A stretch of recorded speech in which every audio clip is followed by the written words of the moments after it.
నమస్తే. Welcome to Sun One news. Bhupalpalli నియోజకవర్గంలో మన రాష్ట్ర ఉప ముఖ్యమంత్రి బట్టి విక్రమార్క పర్యటన కొనసాగుతుంది. కొత్తపల్లి గోరి మండలం చెన్నాపూర్‌లో 2 కోట్ల వ్యయంతో నూతనంగా నిర్మించిన 33/11 కేవీ విద్యుత్ ఉప కేంద్రాన్ని ప్రారంభించారు తెలంగాణ రాష్ట్ర ఉప ముఖ్యమంత్రి బట్టి విక్రమార్క.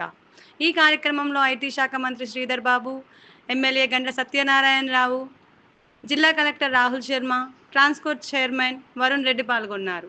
అనంతరం మంజూర్ నగర్, ధర్మారావుపేట, నవాబ్పేట గ్రామాలలో నూతనంగా నిర్మించనున్న 33/11 కేవీ విద్యుత్ ఉప కేంద్రాల నిర్మాణ పనులకు శంకుస్థాపన చేయనున్నారు మన ఉప ముఖ్యమంత్రి బట్టి విక్రమార్క.